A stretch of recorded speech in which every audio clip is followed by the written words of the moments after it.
Anak tiri bilang aku bukan ayah kandungnya saat wisuda. Sekarang dia menangis di depan pintu rumahku. Namaku Rendra. Usia 45 tahun. Seorang pegawai negeri sipil yang hidup sederhana di pinggiran kota Bogor. Sudah 12 tahun aku menikah dengan Wina, wanita yang membawa serta seorang anak perempuan kecil bernama Naila dalam pernikahan kami. Naila, saat itu baru berusia 5 tahun. Ayah kandungnya meninggalkan mereka tanpa kabar sejak Naila masih bayi.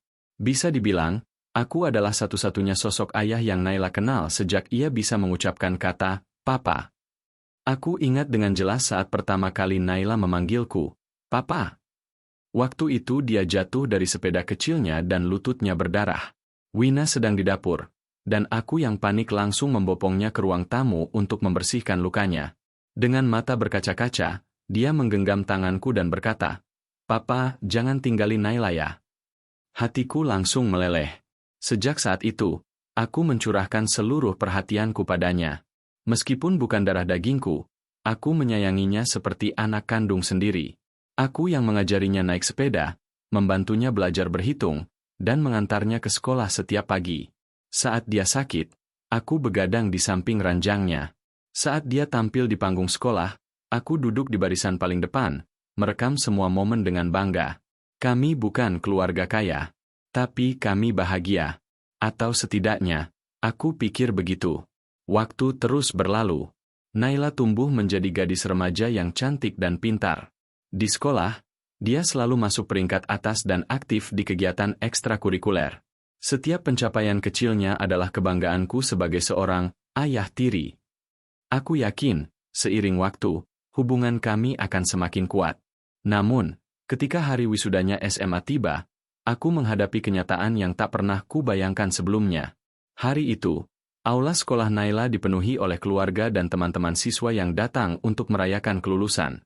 Aku datang dengan penuh kebanggaan mengenakan kemeja rapi dan membawa buket bunga. Wina dan aku duduk di bangku paling depan, menunggu giliran nama Naila dipanggil. Ketika Naila naik ke panggung menerima ijazahnya, aku mengangkat kamera dan merekam setiap detiknya. Namun, saat ia berbalik dan melambaikan tangan ke arah kami, aku menangkap sorot matanya yang tampak bingung, bahkan sedikit ragu. Sesudah acara selesai, di ruang serbaguna tempat pesta kecil-kecilan digelar, aku mencoba mendekati Naila. Tapi dia menghindar, lalu berkata dengan suara dingin, Aku bukan anak ayah. Ayah bukan ayah kandungku. Kalimat itu melesak seperti belati ke jantungku. Di depan banyak orang, anak yang aku rawat dan cintai selama bertahun-tahun itu dengan mudahnya mengumumkan bahwa aku bukan ayahnya. Aku tak tahu harus berkata apa. Aku hanya bisa menatapnya dalam keheningan yang menyakitkan.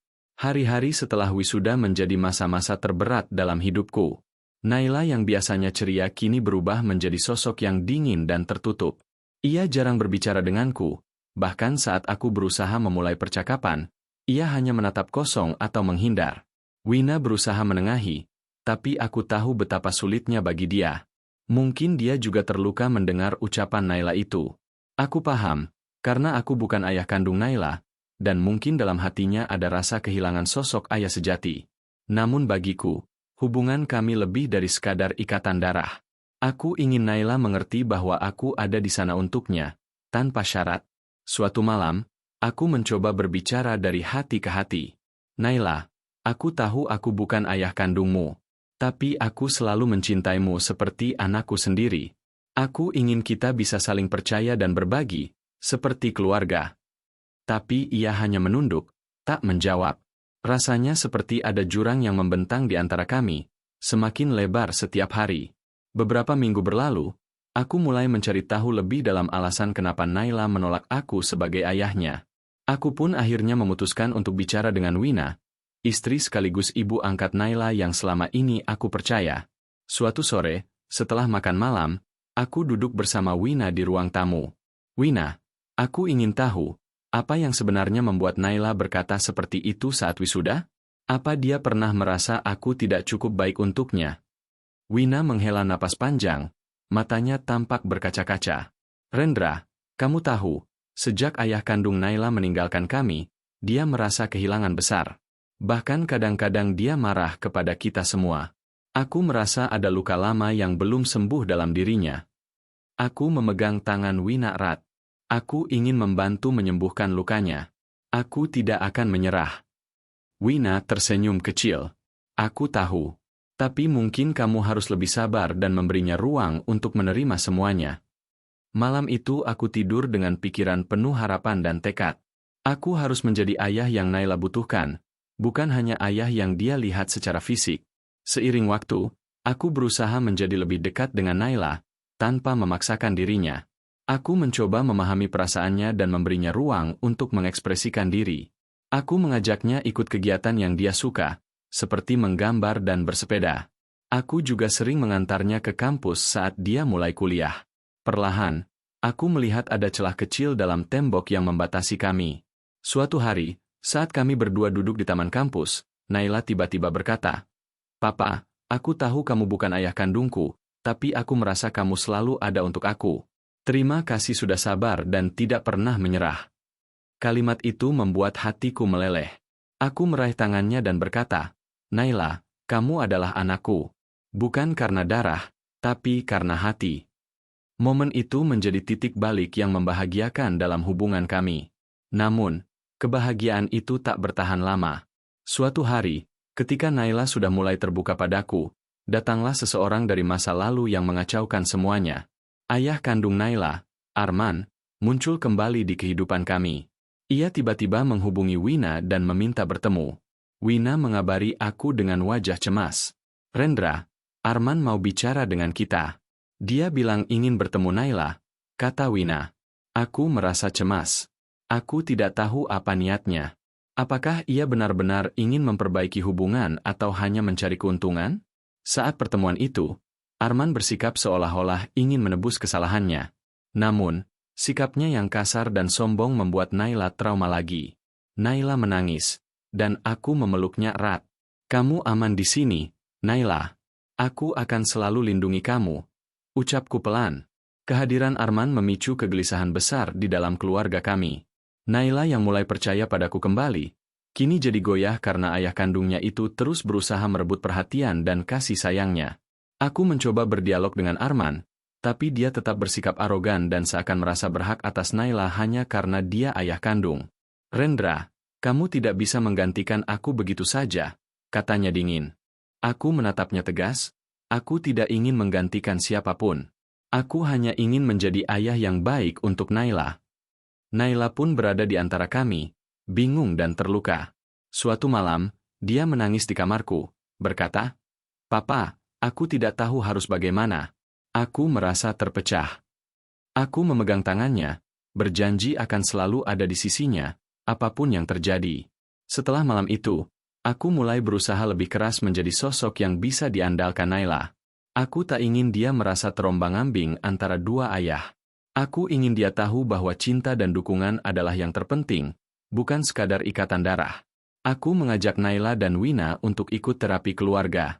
Kami berbicara terbuka tentang perasaan masing-masing, tentang luka lama dan harapan masa depan. Di sesi terapi itu, Naila untuk pertama kalinya mengakui rasa sakitnya selama ini. Dia menangis dan berkata, "Aku merasa tidak pernah cukup baik untuk ayah kandungku, dan juga tidak yakin bagaimana menjadi anak yang baik untuk papa." Aku memeluknya erat. "Naila, kamu selalu cukup. Bagi papa, kamu adalah anugerah terbesar." Terapi itu menjadi titik balik. Perlahan, hubungan kami mulai membaik. Naila mulai percaya bahwa dia tidak harus memilih antara ayah kandung dan ayah angkat, karena cinta kami sama-sama nyata. Beberapa bulan setelah mengikuti terapi, suasana di rumah mulai terasa lebih hangat. Naila yang dulu sering menjauh kini mulai membuka diri. Aku dan Wina pun merasa lega melihat perubahan itu. Suatu hari, Naila mengajakku bicara serius di ruang tamu. "Papa, aku ingin minta maaf sudah berkata kasar waktu wisuda dulu. Aku memang bingung dan marah, tapi aku sadar papa selalu ada untuk aku." Aku tersenyum dan memeluknya. Aku juga minta maaf jika selama ini papa belum bisa jadi ayah yang sempurna. Tapi aku selalu berusaha. Naila menatapku dengan mata berkaca-kaca. "Papa, aku butuh waktu untuk memaafkan ayah kandungku, tapi aku ingin papa tahu, papa adalah ayahku yang sebenarnya." Aku merasa haru luar biasa. Semua perjuangan kami akhirnya membuahkan hasil. Beberapa bulan berlalu sejak percakapan itu, hubungan kami semakin kuat. Naila kini mulai menerima perannya sebagai anak yang memiliki dua sosok ayah, satu dari darah, satu dari hati. Suatu sore, aku sedang duduk di teras rumah, menikmati secangkir kopi, ketika pintu depan diketuk pelan. Aku buka pintu dan melihat Naila berdiri di sana, matanya merah dan penuh air mata. "Papa, maaf aku datang tanpa kabar. Aku butuh papa," katanya sambil menangis. Aku langsung memeluknya erat. "Apa yang terjadi, nak?" Naila terisak. Aku merasa sangat kesepian dan bingung.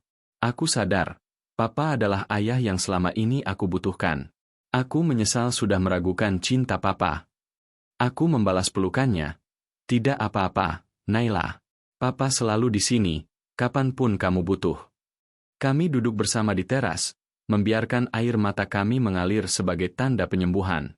Aku tahu perjalanan kami masih panjang, tapi hari itu aku yakin, cinta kami telah memenangkan segalanya.